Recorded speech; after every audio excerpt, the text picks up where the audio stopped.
Okay, dear colleagues, we are ready to start.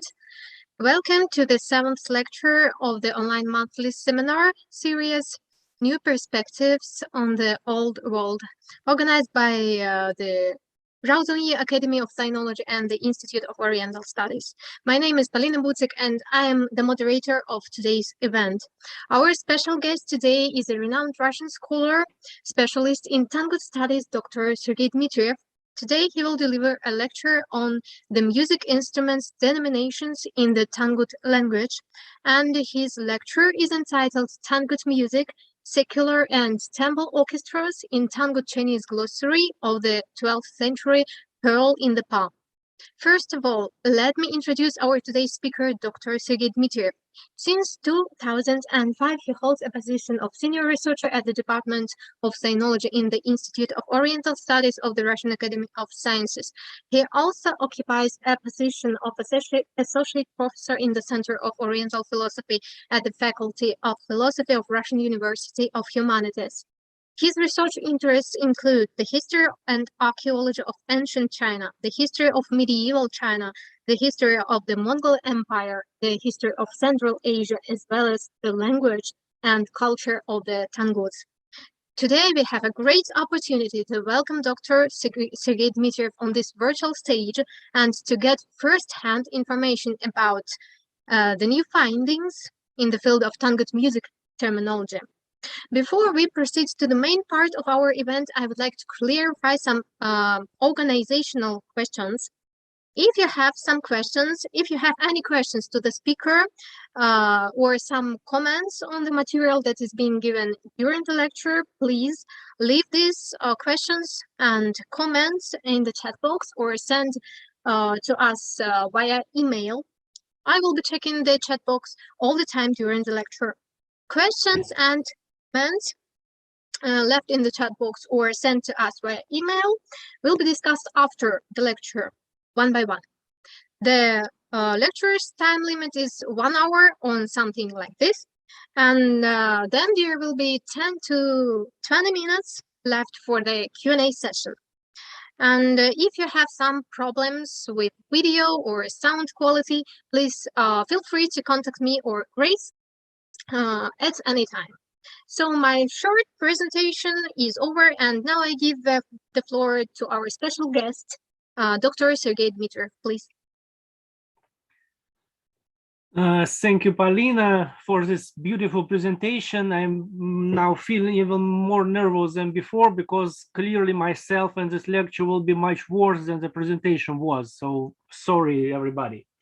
Dear colleagues, good evening or another part of the day which you enjoy now, depending on the place where you are. Firstly, I have to express my extreme and profound gratitude to organizers of this wonderful event, Tsung-I Academy of Sinology and Hong Kong Baptist University, and especially to Dr. Adam Schwartz, who worked very hard to make this series of lectures real and gave us this rare possibility to share results of our researchers worldwide. For me, it's an enormous and undeserved honor. I hope you all will be not very disappointed. Questions related to Tanguts aren't very popular, so I will begin from the very beginning with a quick introduction. If in some points you will need more information, please don't hesitate to ask me after the lecture. I will answer if I can. First known mention of the word Tangut was on a funerary runic inscription of Bilge Khagan, ruler of the East Turkic Khaganate, dated 735, which is still erected in Orkhon Valley in central Mongolia. It referred to people or some close related ethnic groups who lived mostly in the region of Gansu and around. That was the first enemy with whom Bilge Khagan had a war with. But who were they? We know that they called themselves Mi Ndiwo or Mi Nyao. To note, I use a phonetical reconstruction of Tangut by my teacher, Professor Sofronov. It's not the only reconstruction existing. To mention reconstructions of Japanese scholar Nishida Tatsuo, Gun Huanchen from Taiwan, and Mark Miyake from USA. But I'm a filial student, and up to the moment when we will see a perfect reconstruction, I will use this one. But let's go back to our two ethnonyms. In them, at least in Mi Ndiwo, The second character means person, human being, and the first character, being the core of self-naming, very probably somehow has the same sense compared with the Tibetan word me, person or human. And they spoke one of the Tibeto-Burmese group language, most likely close to modern Tsang-I subgroup, language like Gyalrung, still spoken in East Sichuan. Chinese sources call them Danxiang, which is very probably a transcription of the same original word, which we unfortunately don't know who was transcribed by Turks as Tangut. It's especially clear in Middle Chinese reconstructed phonetic of the word, which will give us Tanhong, and Turkic ut will be considered as Turkic suffix of plural. Basically, now we mostly use exonyms, naming that people Danxians in Chinese papers and Tanguts in Western, but both terms aren't good, being of external Chinese or Turkic origins. It will be much better to occupy ourselves with me studies or meology, but for now we are unfortunately far from these terms, much more precise than what we are using now. Shortly before, around 7th century, me or Tanguts had begun to migrate from his motherland in the northwest of the Tibetan plateau, in the northeast, at the territory of southeast Tsung-I and northwest Sichuan provinces to the neighbor territory of the Tang, in an attempt to escape the growing pressure of the Tibetan Empire. From the second part of the 7th century, the Tangut leaders from Thoba clan, probably somehow related or pretending to be related to the Thoba clan ruled in the North China during Northern Wei Empire in the end of 4th and beginning of 6th centuries, created by Proto-Mongol Tabgach people, were strong enough to be considered among the most dangerous vassals of the Chinese Empire. From the Tang and Sung era respectively, they received the prestigious right to bear the family name of Chinese emperors. Firstly, it was Li, then of course Zhao. These are convention names used in Chinese source, but we don't know if it was so common in Tangut internal use. Under their rule, tribes and clans of Mi began to smelt in a strong and valiant people. Thoba Sigung, unfortunately, at most cases, we don't know Tangut names of Tangut leaders. Everything we know about them is from Chinese sources. Ruled in Xiazhou region as Dinnan Diedushi, so general governor who fixed difficulties, with the capital in modern Yulin, Shaanxi, from 881. And we know that Diedushi at the end of Tang era were nearly or fully independent. At the end of the 10th century, Tanguts, after some wars against Sung Empire, established a de facto independent state, formerly vassal of Sung. From the beginning of the 11th century, it's mentioned in Chinese sources as the Western Xia. The name most probably was influenced by the name of Xiazhou, the first important appanage governed by Thoba family.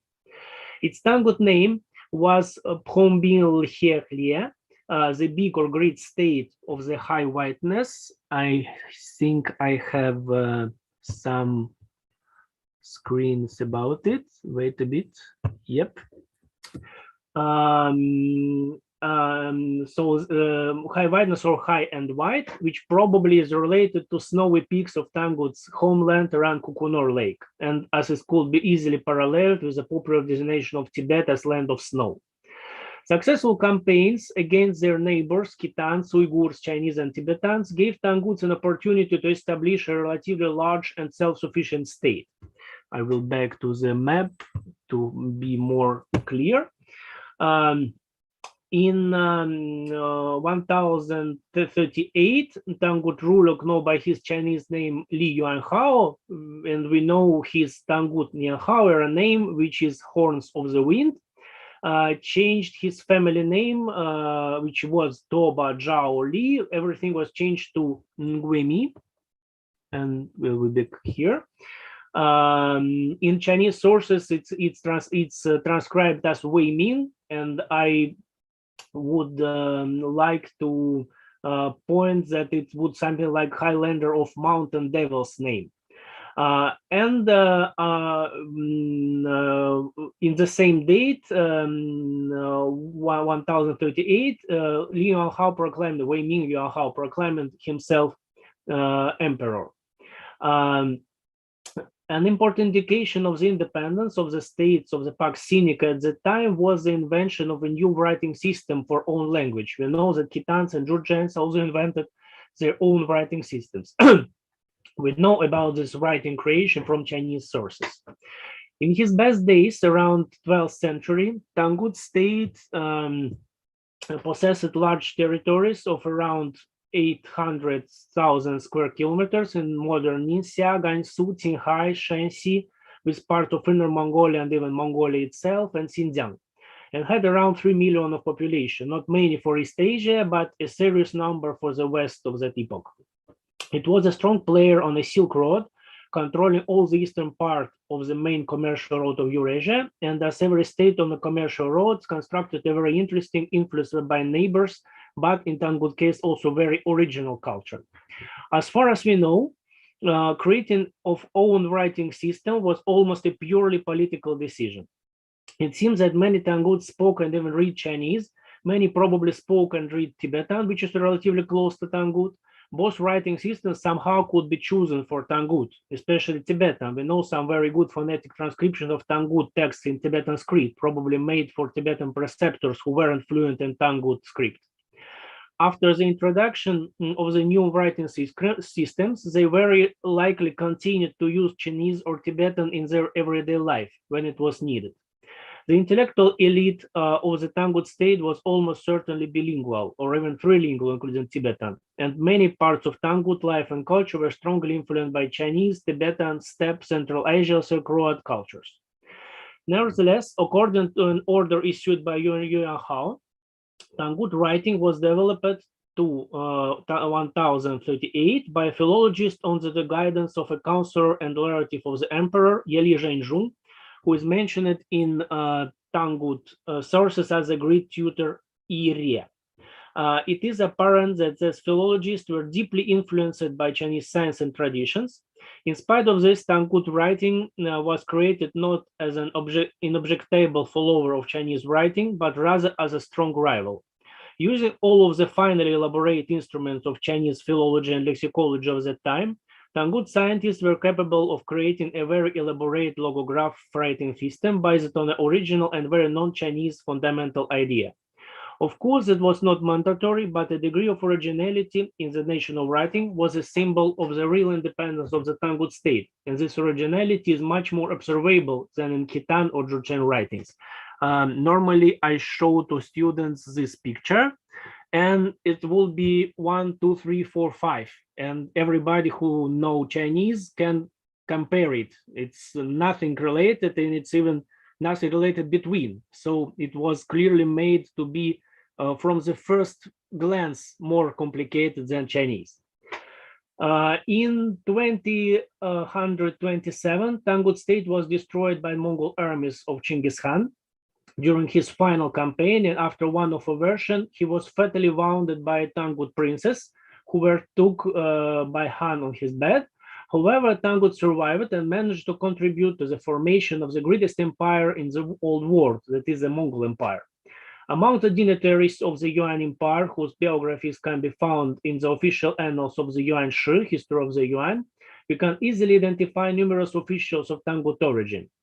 It seems that Wankish Tanguts were successful intermediaries between the Mongols and the Tibetans, and not only shared with Mongols the rich experience of rule on sedentary peoples, but also greatly helped to spread Buddhism among the Mongol nobles. An interesting model of interaction between an emperor and the state teacher Guo Shi, the head of Buddhist Sangha of the empire and main religious mentor of a monarch, was very likely borrowed by the Mongols from the Tangut state. At the same time, fate of the Tangut common people who still lived on Tangut territory, main part of the Tangut state in Yuan dynasty followed still existing name of pacified Xia, Ningxia, was different. Abandoned by the intellectuals and aristocrats, Tangut civilians had no choice but change their identity. For example, became Chinese or became Tibetans. Some Tibetan aristocratic lineages, kings of Sikkim, for example, claimed Tangut origin. Some, probably most of the Tanguts, converted to Islam in Yuan times. Muslims were classified as Semuren, who were close to power. Many of them came from Central Asia via the Silk Road to make a career in Mongol China.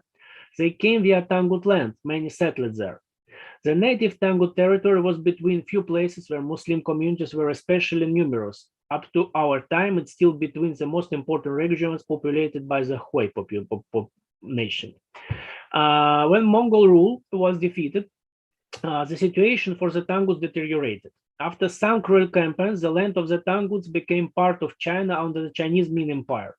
Ming emperors tried their best to prevent a further invasion into China by the Mongols. One of their policies was to suppress ethnic and religious groups that had been allies of the Mongols during the period of Yuan rule. The Tangut regions were considered suspect, and the border with the steppe was closed, and the Tanguts were clearly considered among the collaborators. Thus, the Ming armies devastated Tangut cities, and the Tanguts were decimated. Tangut language and writings were maintained only in some monasteries for several generations, at least up to the beginning of 16th century. Lost known texts dated 1502, but their extinction was inevitable. This marked the end of the Tangut civilization as the people were dispersed and assimilated by the Chinese, Mongols, or Tibetans. In the border area of Sichuan, Yunnan, and the Tibetan autonomous region, there still exist some Tangic languages, many of them, especially those of the Grundig branch, seem to be very close to Tangut. The cities were burned and either repopulated by Chinese or became deserts. Nobody considered themselves descendants of Tanguts, and nobody was interested in their memory. Seemed like waves of Leta swallowed all the people forever. The second question. We already told before, we'll tell something about the term. We already told before that Tangut is a Turkic word. Besides Orhon Turks, it was in use between Uyghurs, and I will make it okay. And most probably from them was adopted very early by the Mongols in the form Tangat. They continued to use it well after the destruction of the Tangut state and the disappearance of the Tangut people and their culture. We know that up until the 20th century, Mongols called Tanguts tribes of warlike nomads in northeastern Tibet around Kukunor Lake. Very like Minyaks, the word with which Tibetans used to call Tanguts, as well survived Tanguts and could be found in Tibetan sources up to the 18th century. Sometimes this name was used to denote the same tribes which were called Tanguts by Mongols. Some of these nomads were Tibetans, the Goloks, for example. Many were Mongols, partly assimilated by the Tibetans. A number of Alashani Rats who were converted into Islam in the late 19th century were also known as Black Tanguts. By coincidence, exactly these Black Tanguts have controlled the ruins of Karakoto city and worked on Kozlov's excavation. We'll say more further. In Europe, the word Tangut has been known since the travelogues of William of Rubruck. Rubruck remarks that their tall stature, and Marco Polo, who described it with many detailed cities of the region Tangue as part of the Mongol Empire, but without any mention of distinctive features for the people. He mainly described the natural resources of the land, such as rhubarb, very prized in the West back then, as well as musk harvested from musk deer of the region. Tangut, between others, was mentioned in the form Tangut or Tanchut by the great encyclopedist Athanasius von Kircher of 17th century. He provided a description of the region, firstly as a land of rhubarb. Kircher's book Hina Illustrata was, as for many other questions related to East Asia, crucially important for understanding of the meaning of Tangut in the West. Part of his data was drawn from accounts of a Jesuit Johann Gruber, who, probably under influence of Manchu language, used the word Tangut in reference to Tibet. Tibet, mentioned by him, is very hard to locate, unlike Tangut. For a very mysterious cause, we absolutely have to find out in Manchu, who, as far we know, didn't have any possibility to meet any live Tangut. In Manchu language, Tangut was a sole term to express anything related to Tibet and everything Tibetan. That cannot be explained by Mongol impression, because Mongols had a very distinct toft for this case, presented already in late medieval texts like Lusan Danzan Sultan Tovch of 17th century.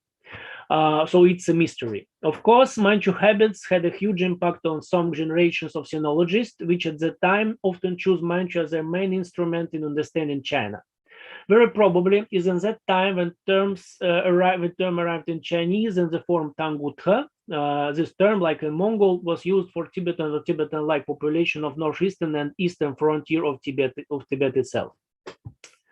After that, the name of Tibet, mentioned as clearly distinct from Tangut by Rubruk and Marco Polo, almost disappeared for a long time on the West. Western geographers began to call the region Tangut. This word became relatively popular among Western botanists who used it as the scientific names of some plants. For example, Rheum tanguticum, Aconitum tanguticum, Clematis tangutica, and many others. In every case, it's mostly related to Tibet.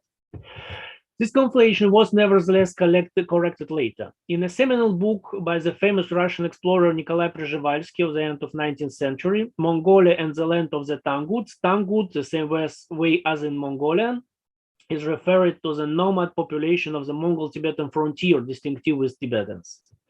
Half a century before Przhevalsky travel, some Chinese scholars began to be interested in Tangut, meaning real Tangut, Me people history. And a pioneering book, Xixia Shushi, Books and Affairs of Western Xia by Wu Guancheng, was published in 1825. The author collected from Chinese sources intriguing, sometimes wonderfully minute historical details about Western Xia. Unfortunately, for many of them, we completely ignore a provenance. So the book is in many parts looks more as it were a historical fiction rather than accurate research. In any case, it was an important step for the Tangut history, although Tangut language and writing were still completely forgotten and unknown to anybody. Only by the end of the 19th century, some of the Tangut texts were discovered and identified by Western scholars. But unfortunately, the entire corpus of text of the Tangut language appeared to be limited to 2 steles inscription, almost completely Dharani texts, Tangut translation of Lotus Sutra, and a handful of coins. In short, scientists did not have an instrument to do the decoding, and in addition, there was almost nothing to decode. But Providence was benevolent to Tanguts. In 1907, Pyotr Kozlov, an apprentice and follower of Przhevalsky, organized a so-called Mongol-Sichuanese expedition to explore the western border of China. One of the targets was the ruins of the abandoned city of Kharakhoto in Inner Mongolia, which location was firstly identified by Tsuktobat Majapov, a Buryatia traveler, who provided Kozlov with this important information before he set off for the expedition. During excavation of the city in 1908 and 1909, Kozlov found, mainly in so-called famous Suburgan, a stupa near the city, hundreds of paintings, statues, which are now mostly in the Hermitage Museum of St. Petersburg, and above all thousands of various kinds of Tangut texts, more than 8,000 items to be precise, which are now held in St. Petersburg Institute of Oriental Manuscripts. The Tanguts were once again allowed to speak, and the desert had saved their word from the destructive forces of time. These findings were extremely valuable not only for Tangut culture, but also for Russian Tangut studies, which prior to that time did not even exist. Texts were transferred to the Asiatic Museum in St. Petersburg. Thus, Russian scholars were the first who had the possibility to study this new and extremely challenging material. The results of the Kharakhoto discoveries appeared rapidly. A young sinologist, Alexei Ivanov, who in the company of Polish Mongolist Ladislav Kotvich was in charge of examining new arrivals, found between Tangut manuscripts and xylograph as a Tangut-Chinese dictionary. I can imagine how big that day was to find something readable in the sea of strange writings. Finally, this was a real Rosetta Stone for Tangut language. The characters were not only translated, but also transcribed phonetically into Chinese characters and vice versa. In 1909, Ivanov published some of the results of his study. This brief article, full of mistakes due to the haste of the author who hurried to inform the world about the new possibilities for decoding Tangut language, was an important impetus for the development of Tangut studies throughout the world. In 1916, the publication of civic research by Bertolt Laufer, a famous American anthropologist of German origin, based on Ivanov's data, provided many correct conclusions about Tangut language. This was the first serious attempt to deal with a newly discovered language. In 1912, Lo Jun-yu, being in Japan, saw photocopies of some pages of that glossary. He understood the immense research value of this dictionary and borrowed 9 pages. In 1922, by the permission of Ivanov, who since 1922 was a translator in the Soviet embassy in Beijing, Lo borrowed all the photos and asked his son Lo Fuchen to copy the book, then published in 1924. It was the first full publication of the glossary, which is also between the earliest achievement of Tangut studies in China. So what are we talking about? The name is Mirza Ngwundye Mbuhpangu Nye in Tangut and Panhan Heshi Zhangjunju in Chinese, so opportune plural in the poem of the Tangut and Chinese languages, compiled by a scholar Kwelde Rinphu, who also provided us with his Chinese name, Gule Mao Cai. Glossary of 37 pages was published in 1190 and was quite popular. We know about at least 2 slightly different editions. Some pages of the glossary was found in Mogao caves near Dunhuang. As a classic glossary of Chinese style, it's arranged by themes and subjects. Besides Chinese translation of Tangut terms, we can find their phonetic information, as I said before. This glossary is a sort of quintessence of Tangut life made by Tanguts themselves. In the introduction for the glossary, author explains that his main goal was to make Tangut culture more comprehensible to Chinese and vice versa. So every part of this glossary have to be taken very seriously, because it's not just random list of words of expressions, but a clever and elaborate set of the most representative and characteristic points of Tangut culture from the point of view of Tanguts themselves. Plural mostly contains vocabulary of everyday life, which is also a great opportunity because great majority of Tangut texts survived are Buddhist sutras, good for karma, but often not very useful for understanding of how Tangut lived. Of course, the bilingual nature of the glossary gives us much more possibilities for precise comprehension of Tangut words. It for sure the most exact and reliable dictionary between many Tangut dictionaries and glossaries which we have. Obviously, as Pirol was between the first finds of Tangutologists, this glossary's data was thoroughly used by all authors of the existing Tangut dictionaries, Nikolai Nevsky, Evgeny Kichanov, Li Fanwen, and Han Xiaomang. And it is clearly one of the most well-known Tangut texts. But be well-known often doesn't mean to be well-studied. It's hard to believe, but this glossary is only slightly studied as a world text, as a source of Tangut culture. As far as I know, it exists only one complete Western translation, very short and raw by Professor Nishida, its English translation. Monographic study undertaken by Luke Wanton was stopped after the first volume, unfortunately dedicated almost exclusively to phonology and not in a very good way.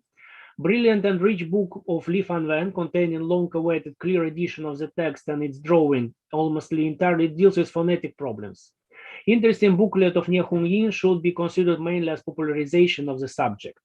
Numerous articles aimed to many specific questions related with Pirol don't change the overall situation. But enough with dusty books. We promised music. Let's try. But for the beginning, I have to note that I'm not a musicologist. My goal is a study of the Pirol. So very many things I ignore. Please be ready for that. So on the page from 32 to 36, paragraph Humans Affairs, which is the last part of the 3rd chapter, which is of course human. As in every good Chinese style glossary, we find not a bunch of terms, but a sort of a little story, and we begin with that. It's a translation, it's not very precise, just let you know what is about. If you are pure and right, heaven will help you. You will have richness, nobility, and full abundance, and then can search for the pleasures and drink wine. Order music and play it, then goes the list of musical instruments we will analyze. Musicians make jokes, cut flowers on the heads like head garments. Prepare streets, then goes a list of dishes. When the feast is ended, saddle up horses, then goes a list of harness and so on. When everything is fully ready, escort arrived guests back home, back native home, then big part about marriages, and then some thought about human's life sense, which is of course in worshiping Buddha and taking care of your karma and future incarnation. And this is the end of the glossary.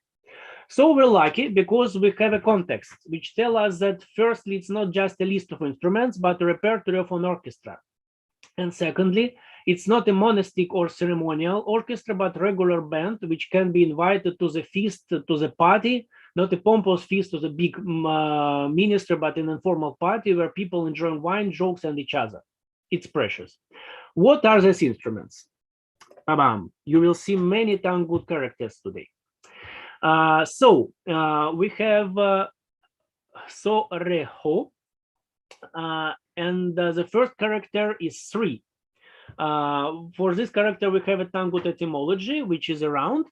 I have to note that between Tangut glossaries, Fan and Harahoto, we have a wonderful treasure, which is called Sea of Writings, that was made by creators of Tangut script to explain how it works. And Tangut characters, I have to say, are very different from Chinese. Every character is made not of identifiers and phonetics, but of parts taken from another character, somehow related semantically from the point of view of Tangut philologists of the 11th century who made this writing, of course. Sometimes it looks obvious, sometimes not at all. That's also one of the most charming parts of Tangutology. And we need absolutely to check these etymologies because it's of big help for precise translation, which we have many problems with. So here this character tree is made from parts of character C, fetters, irons, and J, width, widens. So wide fetters somehow related to tree. I don't have any hypothesis what it can be. Second character is string or bowstring, and after the Sea of Writings, character is made of characters Z, skin, and ngu, and ox. Here the etymology is much more valuable. We see that strings and bowstrings were made from ox skin. Well, they had to be made from ox tendons, but maybe Tangut authors of glossaries didn't really care about these details. The third character is to hang, to connect. It's made of characters we, to hang, and homonymous ho, chief, superior. So we clearly see an idea of hanging of something small to something much bigger, the detail who is connected to the main body of something. So something to which 3 strings are connected. Chinese translation give us sanxian, very well-known instruments, 3-stringed lute, descendant of tambours and cousins of dutars of Central Asia. I didn't find a good Tangut image of the instrument, so here is a later Chinese image. Next one, and I will be ready for next one is Chereho. Here we already know 2 characters, string and to hang, and the first one is the fix. And after Sea writing is made of characters Mie, a palace, and is marked that is about 6 palaces specifically. And Jie, how many? So a quantity of 6 palaces, which give us 6. But enigmatic what 6 palaces is. Maybe Tangut ruler had 6 palaces, and it was obvious for everybody. In China, 6 palaces is a place where empress dwells. And we know that in Tangut history, it was a long period of Dowager Empress ruling, but it's too speculative, so I stop here. So something to which 6 strings are connected. Chinese version give us a glue. It exists an instrument called Liu Xianqing, which corresponds to Jamunye, Dramyin or Dranyen, after its Tibetan name, which would give something like a voice for ears. A 6-stringed instrument popular in the Himalaya. It could be it. I'm very thankful to Dr. David Badagnani for pointing to me on this variant. Next one is Rngwe Kya, the 4th, etymologically related with a variant of character Hrai the 3rd.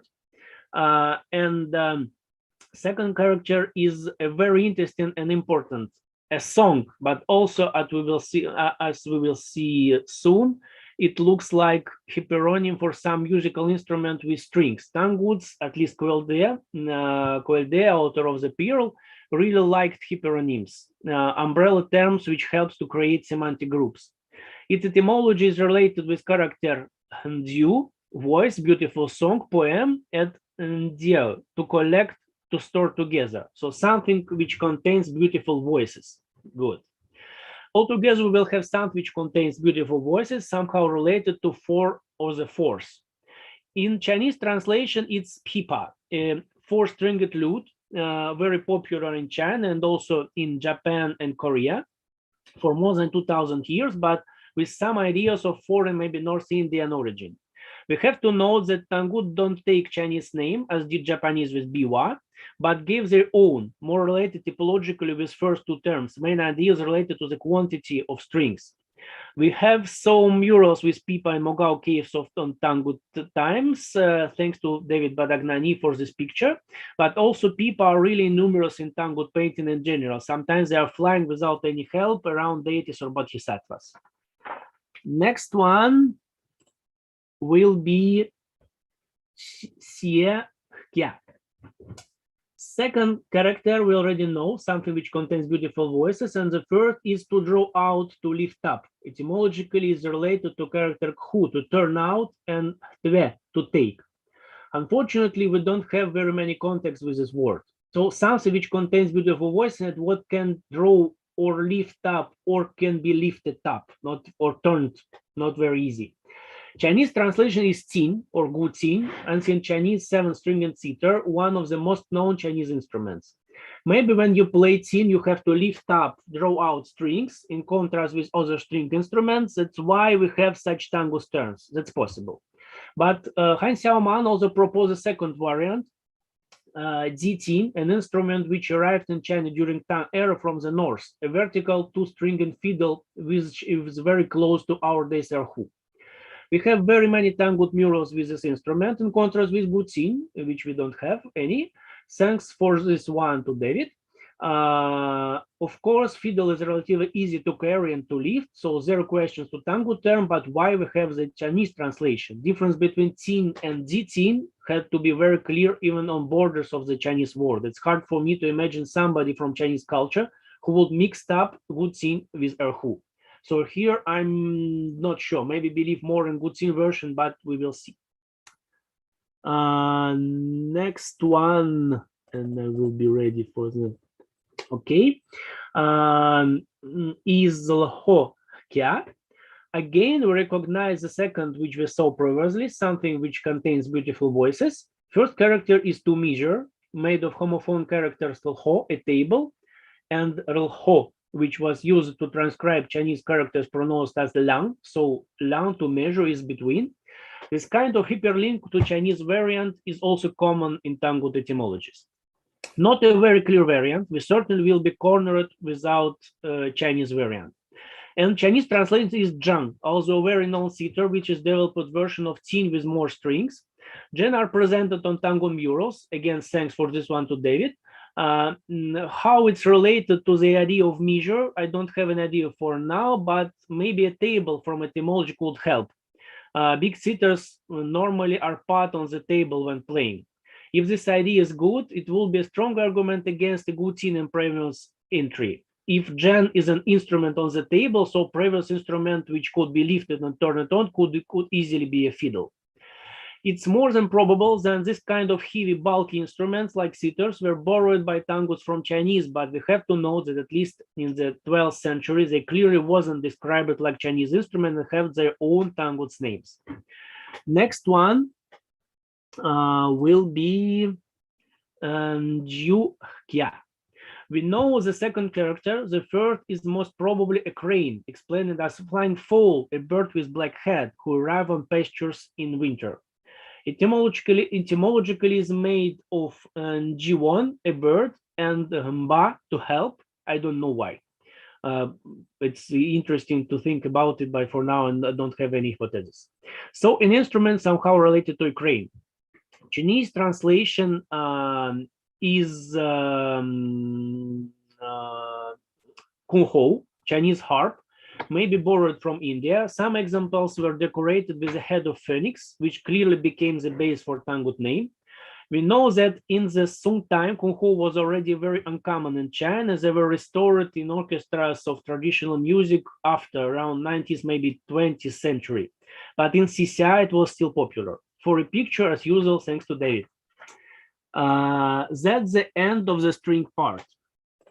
Next one will be liu ndio.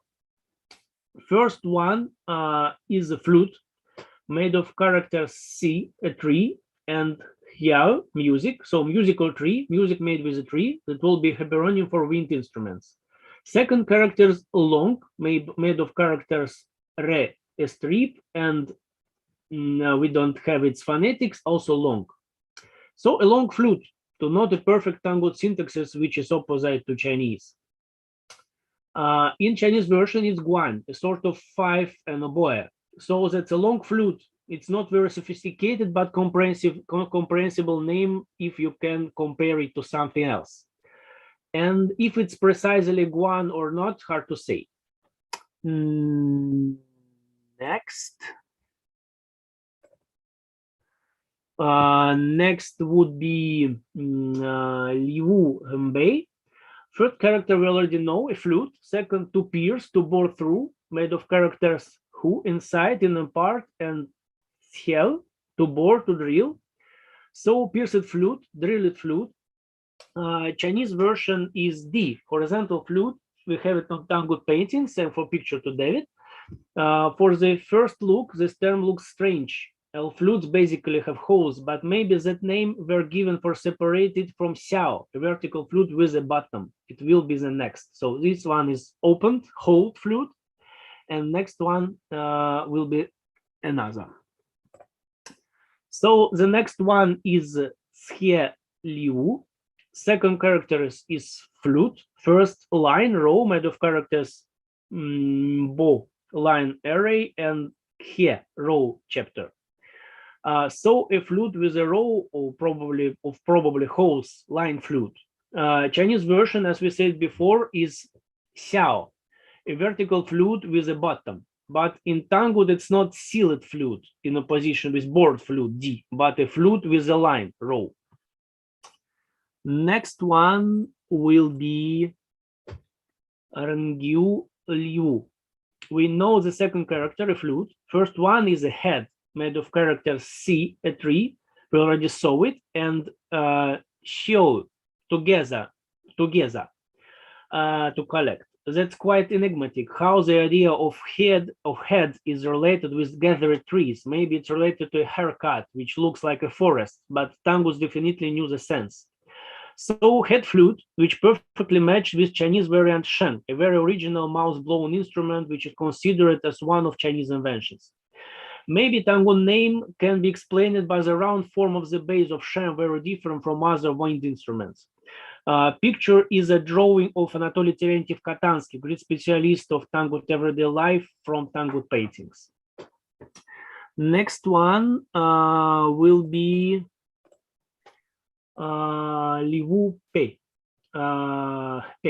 First character is a flute, which we already know. Second is white broad, made of characters Jin, white west, and Lwon, also white west. So white flute. We had long dreaded line and head. Now it's white, and it looks very clear from the point of view of native user who can see it all in together, but not very clear for us. In Chinese, Bili is also a kind of oboe. Here's a Japanese variant on a picture. It's not very helping. So here we can say that we know what is it. Next one is a very, is Zhu Liu, is a very good example of an originality of Tangut terminology. Tangut characters here don't have any relations neither with seven, neither with stars, as in Chinese. The second character is a flute, and the first is a fish made of characters Nie, a kind of fish, maybe a salamander that lived in Tangut lands, and Zhu, the fish, and yes, it's the very same characters. Sometimes in Siu writings, characters is explained by themselves, so fish flute. Tisin, or seven stars, is a very well forgotten instrument. Treaty of Music from the Song Shi, history of Sung, says that it existed a court instrument of that name, something like sheng, but made from a calabash. But to the time of Yuan, when Sung Shi was compiled, nobody can say how did it look. In Kanxi era Lei Shu Gujin Wushu Di Cheng, it's explained as a flute, one chi wide and one chi long and one cun in diameter, with 6 holes and no bottom, or as a long D with 7 holes and hard system of sound regulation. I'm grateful to David for this quotation.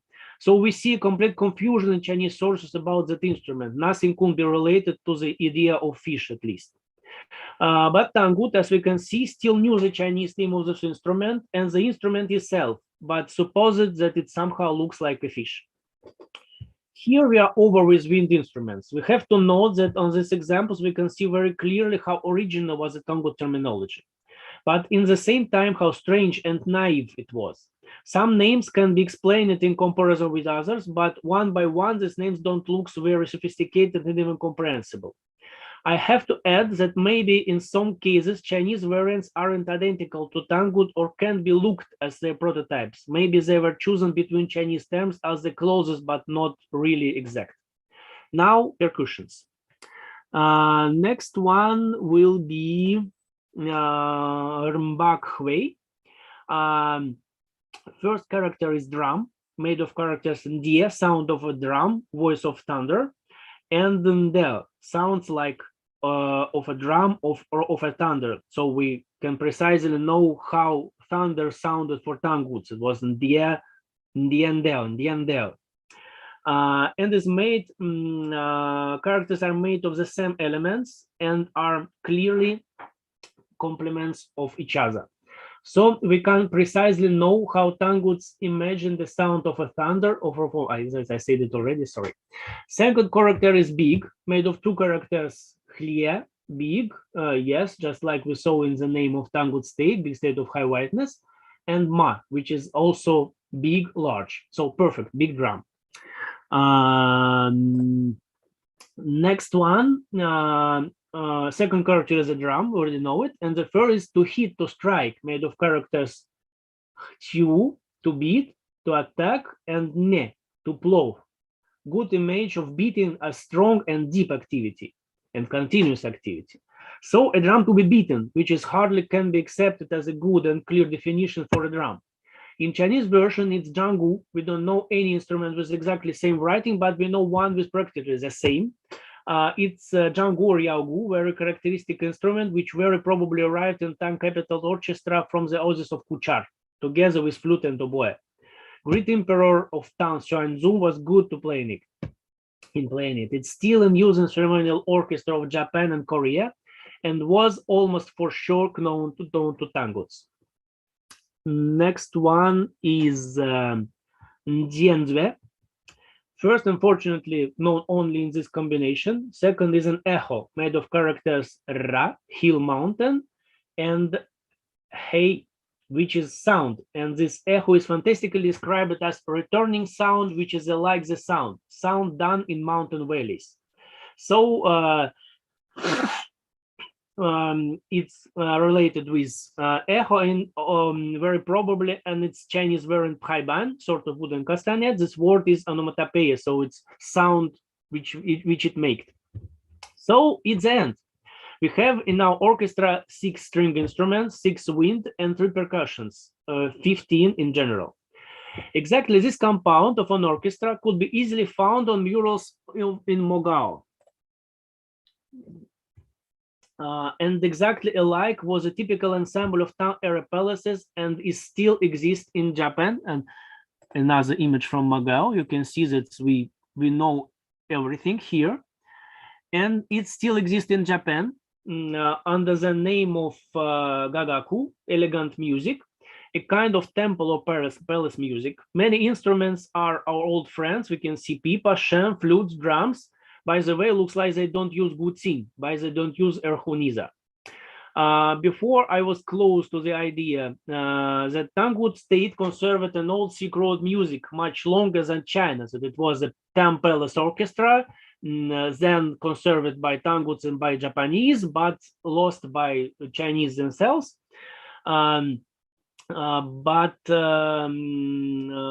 when, thanks to David again, I was admitted to Facebook group on Chinese traditional music, and I found there a wonderful image of Xin Time.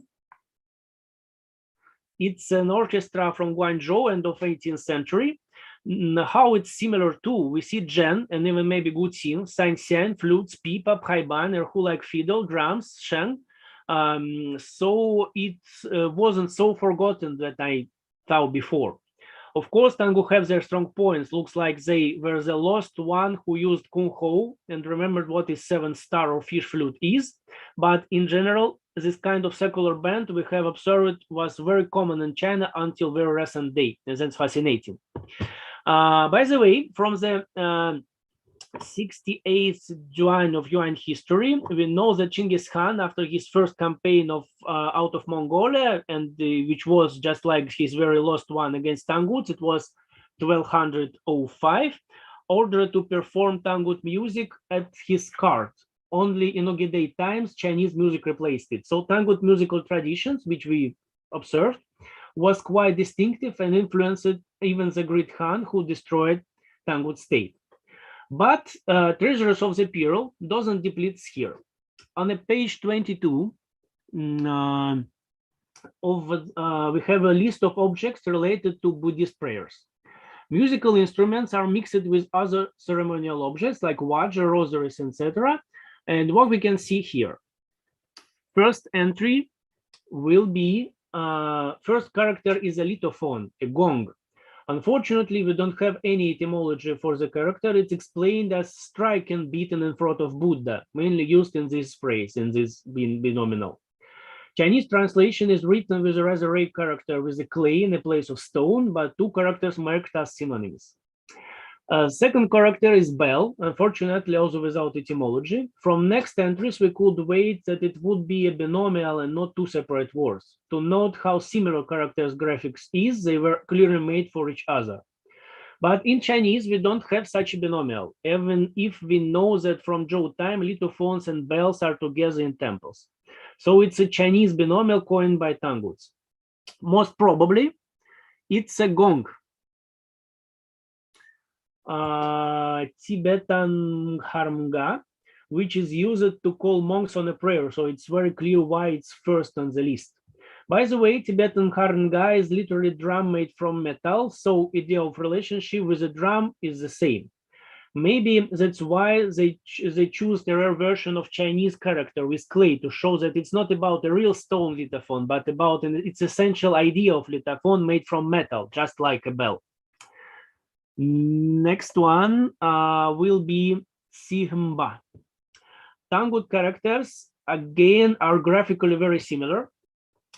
First character is explained as something used when praying in front of Buddha, and made of our second character, and character Si, small. So, small something. Second character is explained as used when praising Buddha's dharma, and is made from character new and an ear, and erngel, to sound, mainly used for thunder. So something small with an impressive sound. And second, very probably, is the phonetical borrow from Chinese.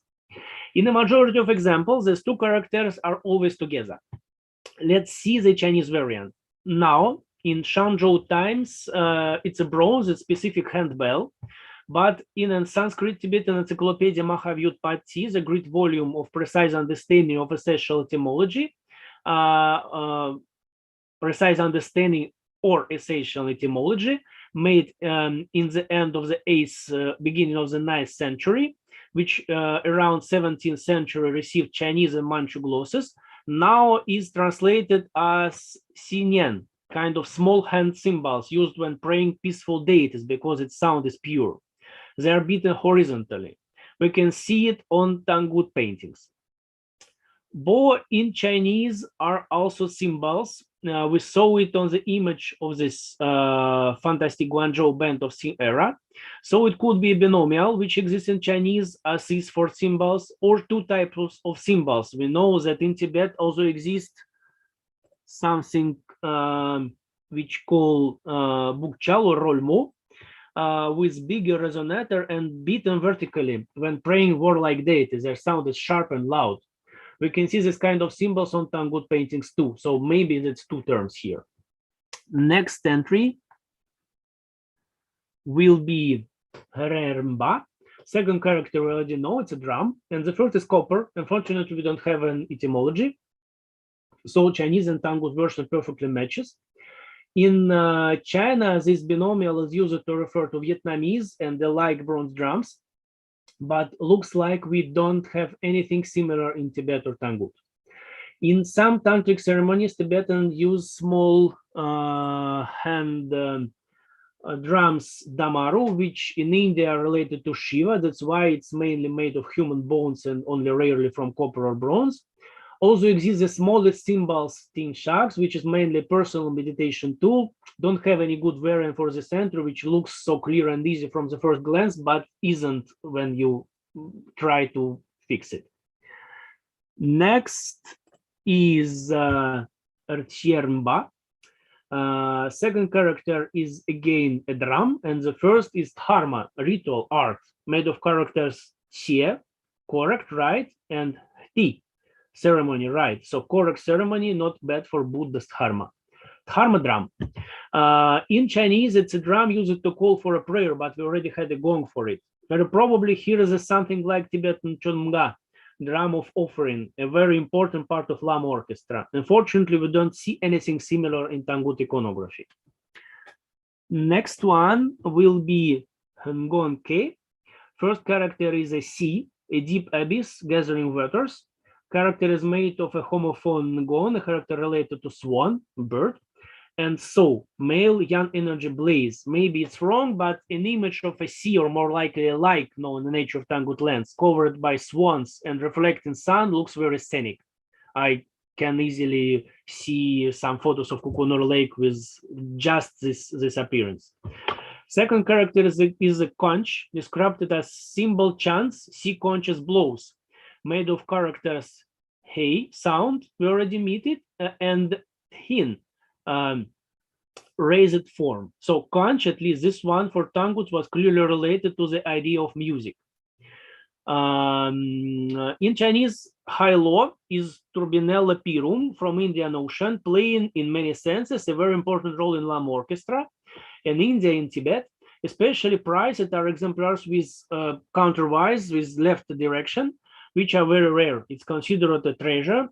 In Tibetan, it's Dunkar. The term could be found in Mahavyutpati, but between mollusk names, not between musical instruments. We can find it in Tangut paintings too. The lost entry is Rngeo Hei. Second character is a bell, we know it. First is to sound. We already seen it in etymologies of one of the characters in Cymbals entry.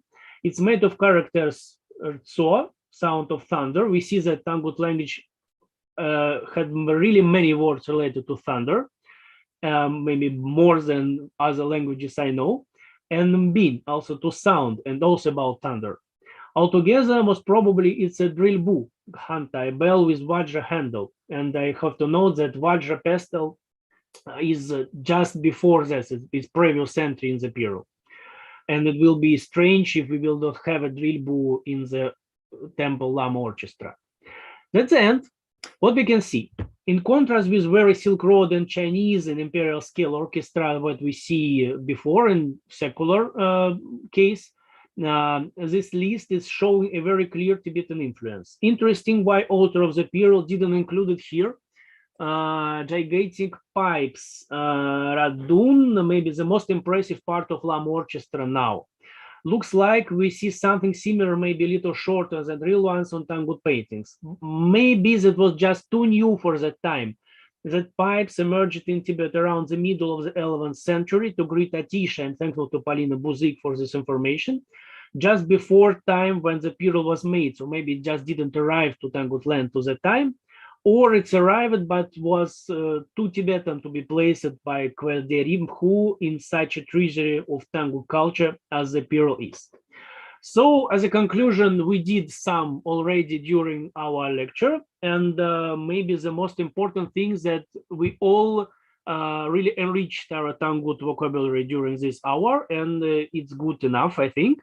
I'm more than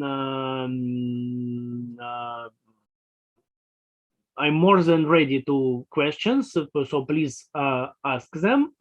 In the very end, I will express my deep gratitude and many thanks to organizers of this lecture again, to Paulina, and to my colleague Andrew West, who made the Tangut font Tangut-Chinese, which I use in my work, and which fantastic program BiblePad makes this work possible and smooth.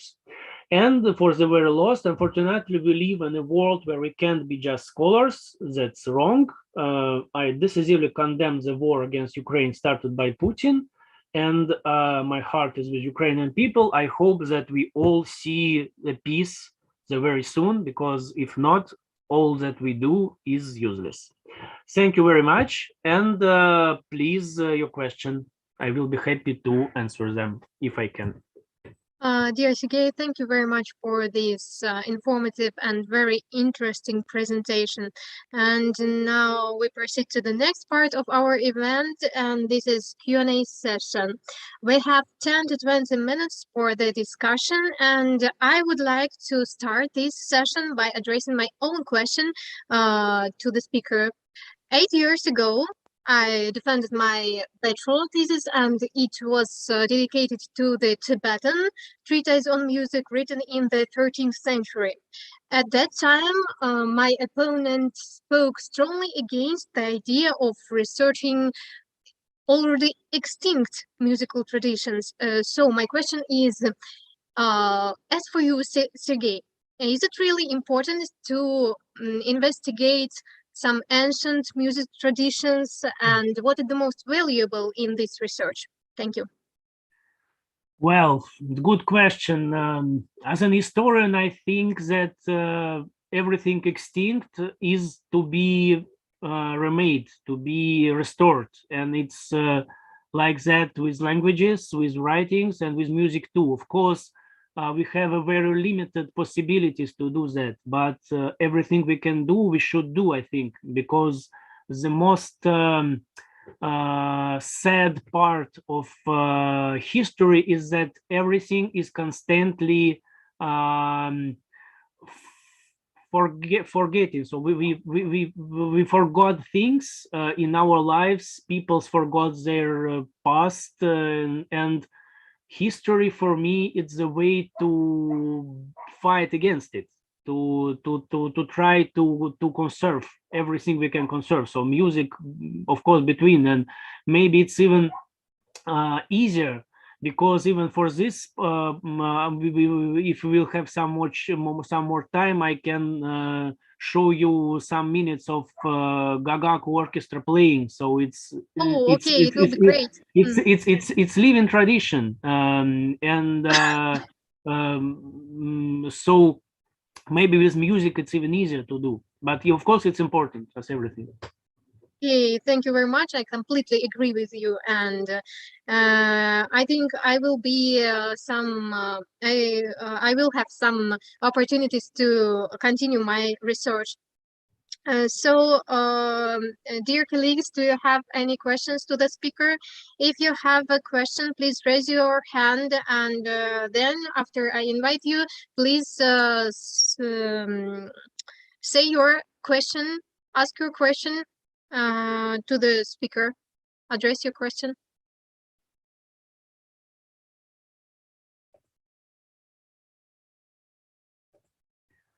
That's the sad part of Tangut lectures. Nobody's asked questions. Okay, maybe we can see your. Oh, okay. We have one question. Tsung-I, please address your question to the speaker. Yeah, thank you very much for your presentation. It's very interesting. I am from Sorbonne University from Paris. For me, the question is about this instrument. Is it still using today, or is it still presenting some traditional music I don't know, in somewhere in China, or is it just in the past and then stopped using and just in the archaeology topic? Could you please write it in the chat, because unfortunately I can't hear you. There are sound quality problems. You didn't hear me?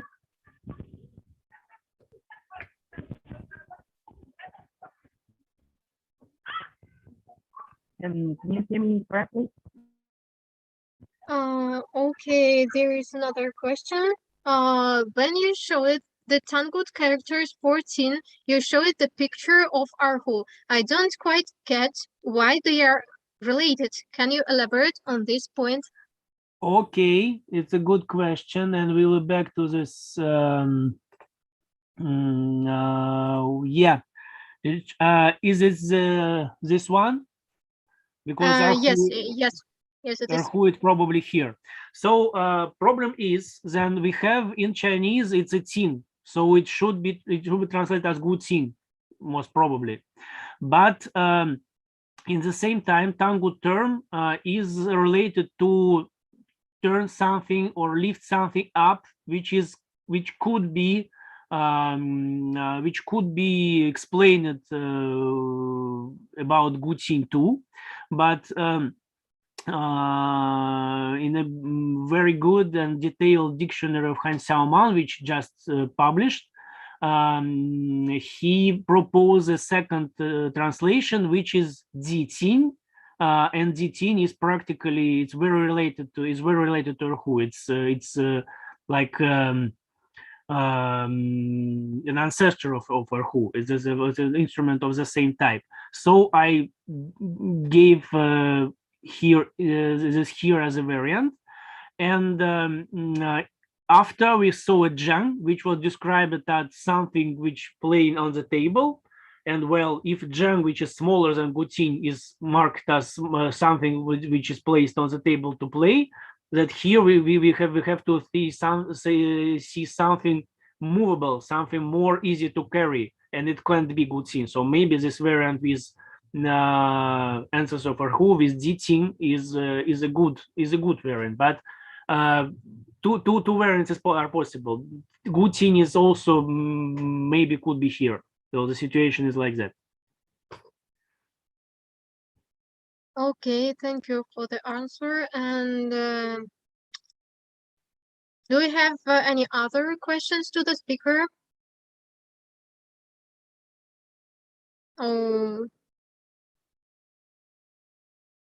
Or we can take a look on this. Oh, okay. Next question.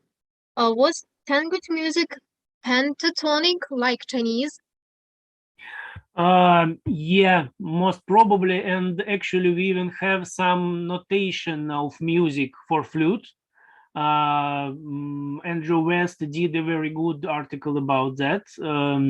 Yeah, if I'm not wrong, it's pentatonic, and we have some notation, so some melodies can even be played.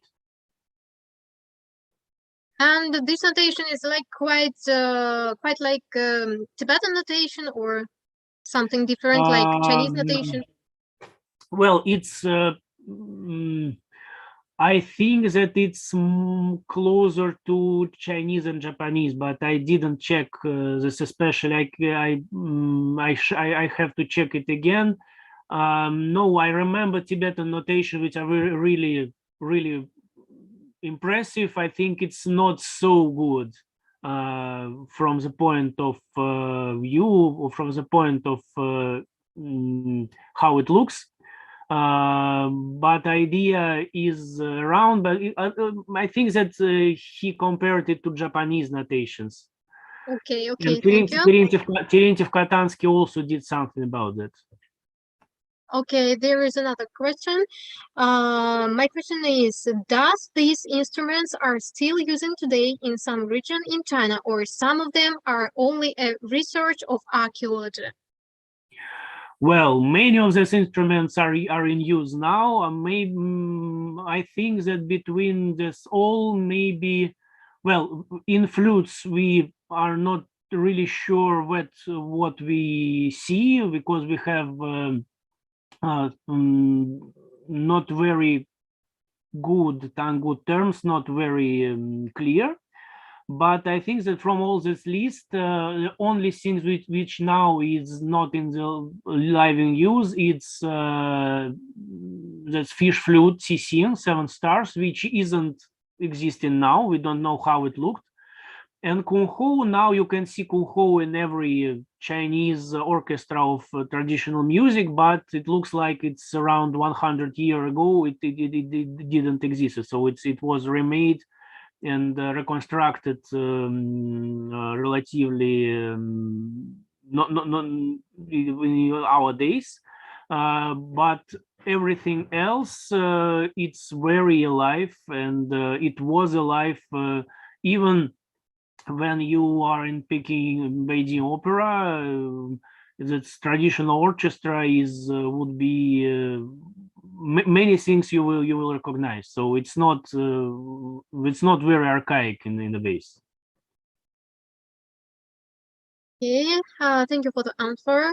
And any questions? Any more questions?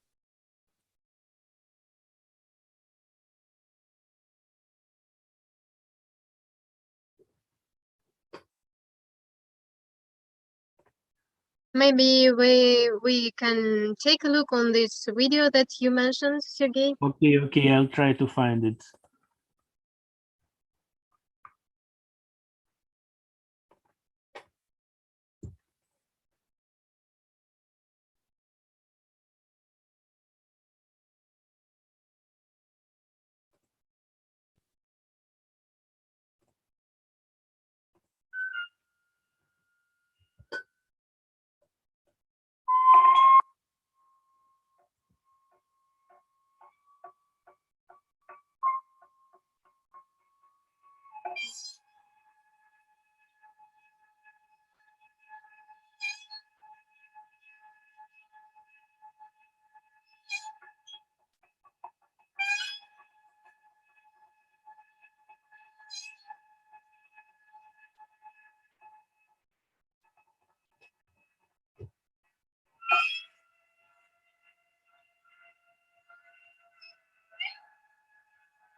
Well, something like that you can find easily more if you want. Just search for Gagaku.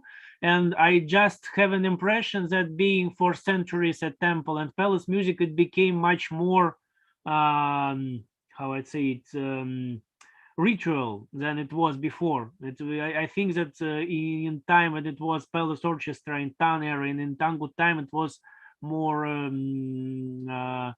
maybe quicker and maybe more energetic, because when you conserve something for too long, it became like a ritual and it was a music.